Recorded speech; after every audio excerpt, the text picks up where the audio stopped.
Diasco Foot, le miroir du football de la diaspora congolaise.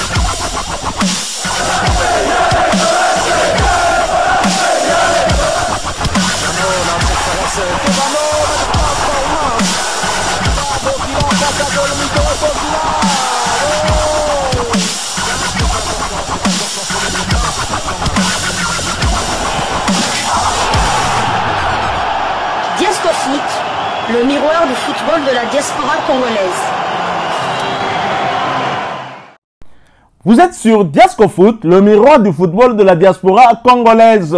Diasco Foot vous dit bonjour, tout le plaisir est pour nous de vous retrouver, mais surtout de savoir que vous êtes nombreux en train de suivre votre chaîne YouTube dédiée uniquement aux footballeurs de la diaspora congolaise. C'est l'heure de partager avec vous quelques news que nous avons pu récolter pour vous, des news concernant la tanière des léopards de la République démocratique du Congo, et cela dans le cadre de cette deuxième livraison sportive de ce lundi 21 octobre 2024, une livraison qui nous conduit du côté du Soudan. Pour parler d'un des adversaires des léopards de la République démocratique du Congo. Coup de cœur pour plusieurs analystes sportifs.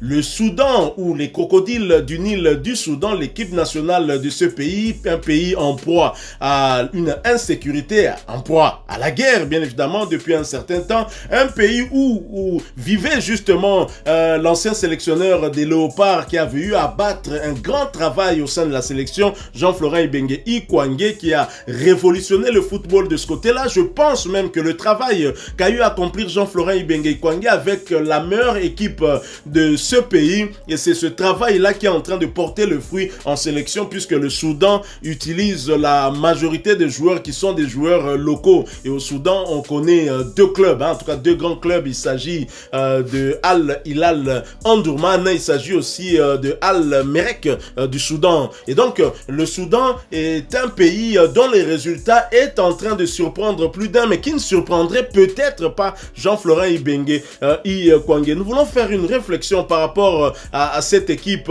qui est parmi les deux seules équipes qui nous ont battus dans les 90 minutes lors des matchs officiels.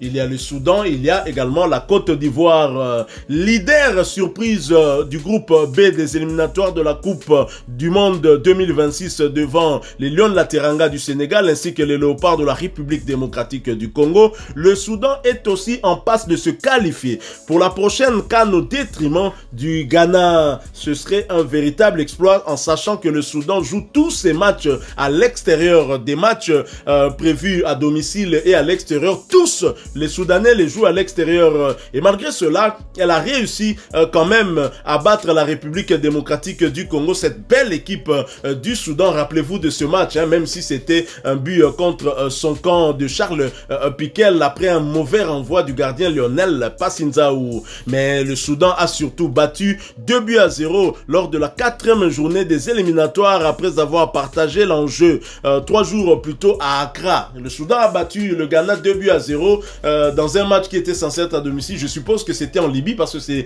là-bas qu'on avait joué avec le Soudan. Le même score de la République démocratique du Congo contre la Tanzanie. Au regard des performances des crocodiles du Nil pour la course au mondial, la RDC doit-elle plus les craindre que tout autre adversaire? C'est une question que nous vous posons, une question que nous sommes en droit bien évidemment de nous poser, parce que très souvent les Congolais voient devant eux le Sénégal, mais attention, attention s'il vous plaît au Soudan qui est en train de confirmer. Et je rappelle aussi que le Soudan ainsi que le Sénégal joueront leur match retour face à la République démocratique du Congo à Kinshasa. Serait-ce un avantage pour les Léopards, sachant que le Soudan de toute façon joue tous ses matchs à l'extérieur du Soudan? Alors avant que je ne puisse donner la parole à mon confrère pour qu'il ne puisse nous répondre à cette question que je viens de vous poser, une question à laquelle vous pourrez répondre aussi en commentaire, je vous propose de suivre d'abord cet élément de quelques minutes pour mieux comprendre un peu l'évolution de cette équipe soudanaise. Une évolution, je dirais, qui est tout à fait dans un cadre de la relation panafricaine. Vous comprendrez pourquoi. Suivant cet extrait, nous nous retrouvons tout de suite après. Diasco Foot, le miroir du football de la diaspora congolaise. Rémi, votre coup de cœur ou votre coup de griffe? Vous, le lion, un coup de cœur quand même. Coup de cœur. Coup de cœur pour les crocodiles du Nil et surtout celui qui les conduit dans cette haute mer-là. Parce que lui, c'est bien sûr James Appiah. Oui, si.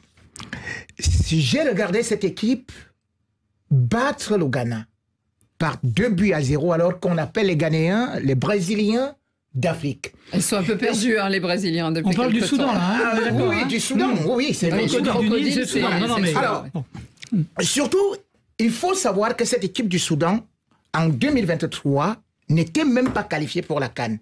Et le contexte politique, là où se trouve justement ce pays, avec une guerre civile, avec une instabilité, avec des difficultés financières. Mais dire que ce monsieur a réussi quand même à faire que cette équipe aujourd'hui, il ne lui reste qu'un point pour être qualifié pour la CAN. Et surtout, cette équipe, pour la Coupe du Monde, dans son groupe, est devant le Sénégal. Vous vous rendez compte que le Soudan peut être qualifié pour la Coupe du Monde. Et c'est aussi une façon de montrer que cette équipe qui n'a que 2 professionnels, eh bien, peut faire avec les joueurs du terroir. Et avec un entraîneur qui a aussi une histoire que le Ghana n'a pas voulu exploiter. Parce qu'il faut quand même savoir qu'en 2011, il est, par exemple, il remporte les Jeux africains avec les Black Warriors Meteors, comme ils appellent ça. Après, il est nommé sélectionneur des Black Stars.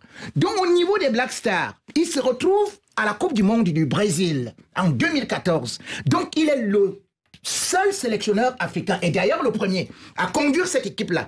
On a vu comment est-ce qu'il a joué contre l'Allemagne qui va remporter cette Coupe du Monde-là avec un 2 buts partout. Mais par la suite, comme d'habitude, on veut les résultats immédiatement. On se disait que non, il faudrait que le Ghana aille prendre une Coupe du Monde, mais on a commencé à voir que ce n'était pas bon. Ils sont perdus. Ils sont perdus. Le voilà donc qu'on dit, va-t'en. Et leur a donné une leçon. Et lui, il s'en va au match aller. Il fait match nul. Et au match retour, c'est une véritable démonstration. Surtout qu'il ne joue pas au Soudan en plus, Rémi. Et vous vous rendez compte, en terrain neutre. Ce qui signifie d'ailleurs que aujourd'hui, les Black Stars sont au pied du mur et risquent de même pas être qualifiés. Ce qui, finalement, les aurait éliminés, c'est un Ghanéen. C'est-à-dire que c'est lui qu'on a chassé, comme le dit un proverbe africain, la hache qu'on utilise pour abattre un arbre à un manche en bois. Et en plus, ils sont aidés par la Mauritanie parce qu'il y a des clubs soudanais qui jouent en Mauritanie actuellement, puisque... Mais ils ont battu la Mauritanie 2-0, ils ont aussi battu la RDC 1-0. Il y a surtout plus de championnat, c'est ça. Ça, c'est un coup de cœur, Rémi. Hein. On est parti fort. Hein. Voilà, très chers confrères, même si dans cet élément que nous venons de suivre, on ne parle pas de Jean-Florent Ibenge Kwangé, mais je pense que vous serez d'accord avec moi que le Soudan peut dire merci à Jean-Florent Ibenge Kwangé qui est en train de faire un très très grand travail avec une équipe locale, la meilleure équipe du Soudan, Al Hilal Omdurman. On le voit d'ailleurs même dans les compétitions interclubs sur le continent, les Soudanais ne sont pas ridicules. Et quand on sait, vous l'avez suivi, que dans cette équipe du Soudan, il n'y a que 2 joueurs professionnels, ça veut dire que la plupart de joueurs, la grande majorité, 80% de ces joueurs-là sont des joueurs locaux. Et s'il y a 80% de joueurs locaux, je mets ma main à couper que sur ces 80%, au moins 50% doivent être des joueurs que connaît Jean-Florent Ibenge Kwangé pour les avoir dirigés. Certainement, ce sont toujours ces joueurs puisqu'il est toujours sous contrat avec cette équipe-là. Êtes-vous étonné de cette stabilité qu'est en train de démontrer le Soudan? Parce qu'on aurait pu penser après ce match contre la République démocratique du Congo que c'était le fruit du hasard parce que la République démocratique du Congo a dominé ce match de bout en bout. Je regarde les autres matchs du Soudan, les Soudanais ne sont pas dominés, même le match contre le Ghana. Mais le match contre la RDC, nous avons dominé de bout en bout et les Soudanais n'ont eu la vie, sauf je dirais que grâce à un corner et un autogol. N'empêche, c'est une victoire quand même pour les Soudanais. Que pensez-vous de cette belle équipe du Soudan, surtout en perspective des éliminatoires du prochain mondial, parce que c'est cela le deuxième objectif de Sébastien Desabre, vient d'atteindre le premier. Tout à fait. Mon point de vue est qu'il faudrait prendre cette équipe soudanaise très très au sérieux et c'est plus une surprise. On voit qu'ils ont battu le Ghana n'a pris que 1 point sur 6 face au Soudan. Et les 2 matchs, les Soudanais les ont joués à l'extérieur. Le Ghana avait joué le premier match à domicile, ils n'ont pas pu marquer de but. Donc le Ghana a joué 2 matchs contre le Soudan, ils n'ont pas su marquer le but malgré des joueurs comme Jordan Ayew, malgré des joueurs comme Kunduz qui jouaient du côté de West Ham. Le Ghana n'a pas trouvé la faille, donc je pense que défensivement ils ont une très belle assise. Moi c'est comme j'aimerais quand même savoir, c'est la recette des Soudanais pour avoir quand même, malgré ces temps de guerre, avoir des équipes compétitives, que ce soit les équipes des équipes de clubs hein, comme Al-Merreikh ou Al-Hilal, mais l'équipe nationale aussi, parce qu'on voit, ils sont leaders au classement des éliminatoires de la Coupe du Monde, le groupe B, avec 10 points devant le Sénégal 9 et la RDC 7.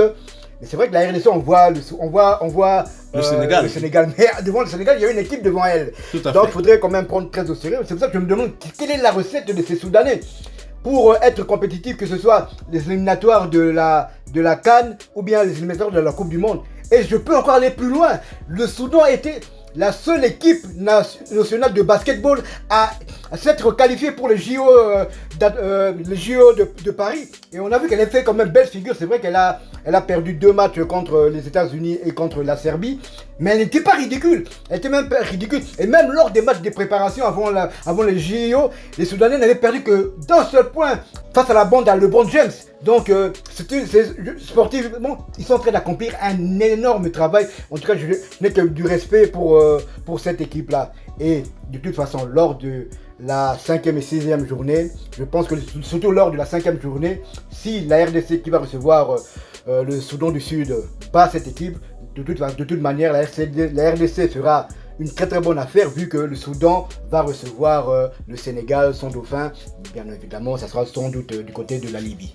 Le secret du Soudan, je dirais, j'ai peut-être une partie de réponse, je dirais peut-être que le Soudan fait confiance à l'Afrique.